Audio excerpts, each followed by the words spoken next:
देखिए first question कह रहा है हमीद, क्लेमेंट और गणेश के वेतन का अनुपात 3:5 है। यदि गणेश को हमीद से 892 रुपये अधिक मिल रहे हैं तो क्लेमेंट का वेतन कितना होगा।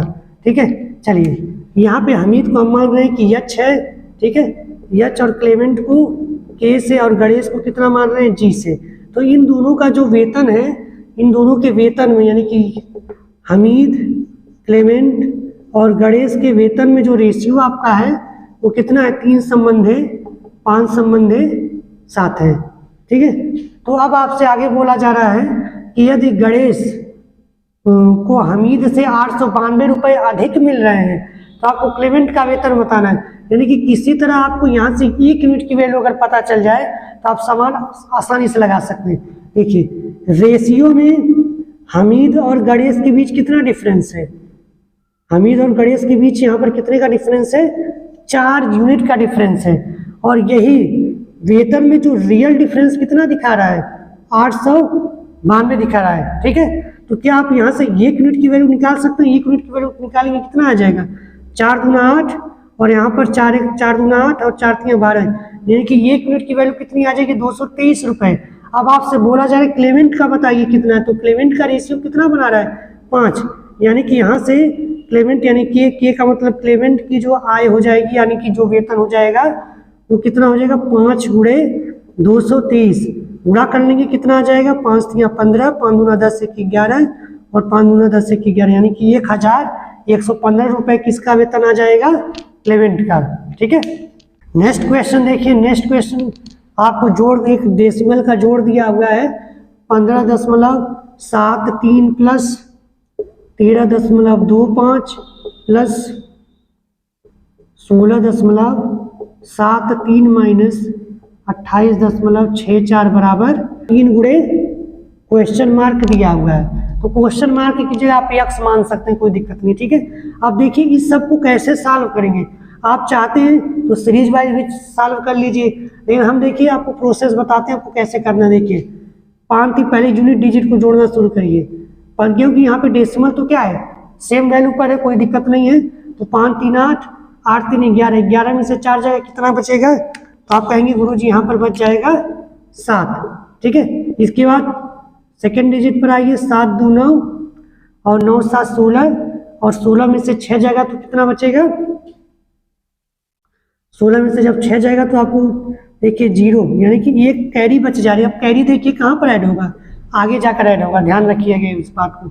शुरू में देखिए कैरी नहीं बच रही थी, 5 3 8 और 8 3 11, 11 में से 4 घटा दिए तो कैरी नहीं बची, लेकिन जब दोबारा किए हैं 7 2 9 7 16, 16 में से जब 6 घटाएंगे तो आपको कितना आ जाएगा, 0, लेकिन एक कैरी आ जाएगी तो कहाँ ट्रांसफर होगी आगे, यानी 5 1 6, अब 6 3 9, 9 6 15, अब 15 में से अगर आप 8 घटाएंगे तो कितना आ जाएगा, 7, और 10 तो यहाँ लगा ही रहेगा। ठीक है, अब देखिए कैरी नहीं बच रही, अब लास्ट वाले डिजिट को देख लीजिए, 1 1 2 2 1 3 और 3 में से 2 जाएगा कितना बचेगा, 17, यानी ये आपका क्या हो जाएगा, आंसर नहीं होगा। अभी देखिए क्या है, ये तो इतने को सॉल्व करने पर आया है। ठीक है, अब इसके बराबर आपको दिया है 3 गुणे क्वेश्चन मार्क को x मान लीजिए, तो x बराबर कितना आ जाएगा यहाँ पर, 17.07/3।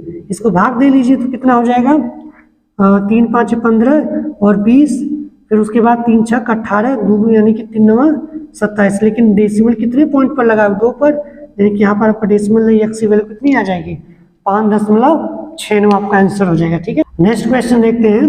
नेक्स्ट क्वेश्चन कह रहा है कि प्रथम 5 प्राकृतिक संख्याओं के वर्ग का औसत बताइए। देखिए पहले तो 5 प्राकृतिक संख्याओं के वर्गों का योग क्या होता है, उसका देखिए फार्मूला होता है यस बराबर n/6 into n plus 1 into 2n+1। अब देखिए इसी n संख्याओं को अगर औसत ले लिया जाए तो जाहिर सी बात है कि हमको n से डिवाइड करना पड़ेगा।